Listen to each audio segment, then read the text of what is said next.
La monnaie, pour vous, c'est sans doute les billets et les pièces que vous utilisez tous les jours. Aujourd'hui, les billets et les pièces ne forment qu'une petite partie de la monnaie en circulation, moins de 10%. Les 90% restants, ce sont les sommes inscrites sur vos comptes bancaires, ce qu'on appelle la monnaie scripturale. Mais alors, qui crée la monnaie? Tentons l'expérience. Imaginez que vous souhaitiez acheter, je ne sais pas moi, une boîte de clous. Mais vous n'avez rien pour la payer. Vous inscrivez sur un bout de papier la promesse de rendre en retour une boîte de clous à toute personne qui détient ce papier. Cette promesse, c'est une dette pour vous et ce qu'on appelle une créance pour celui qui la détient. Vous venez de créer en quelque sorte votre propre monnaie. Vos amis acceptent de s'en servir car ils ont confiance en vous pour acheter un chou, un hibou ou encore un caillou.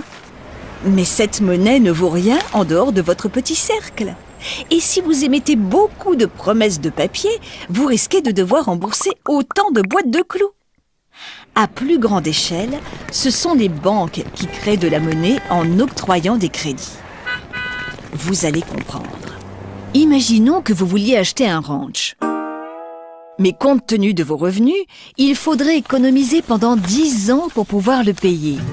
Et 10 ans, c'est long. Votre banque, la banque Ease, vous propose de vous prêter 100 000 Ease que vous rembourserez en 10 ans avec des intérêts en plus. Regardons ce qui se passe du point de vue de la banque. À son actif, elle indique ce qu'elle possède. Elle inscrit donc la promesse que vous lui rembourserez 100 000 Ease. Simultanément, la banque indique à son passif tout ce qu'elle doit. Elle inscrit les 100 000 Ease sur votre compte, 100 000 Ease qu'elle crée pour l'occasion. En bref, pour créer de la monnaie, on dit que les crédits font les dépôts. Avec cette monnaie, vous allez pouvoir payer le ranch de vos rêves. Mais revenons en arrière. Si la propriétaire du ranch était cliente de la banque Ease, les Ease circuleraient sans aucun problème entre les comptes de la même banque. Manque de chance. Elle est cliente de la banque Hall, qui crée sa propre monnaie, le Hall, et refuse catégoriquement les Ease. Eh oui, les clients de la banque Ease représentent du monde, mais pas tout le monde. Et la vie ne serait pas facile si chaque banque créait sa propre monnaie. Pour que les échanges se développent, il faut donc qu'une monnaie soit acceptée par le plus grand nombre.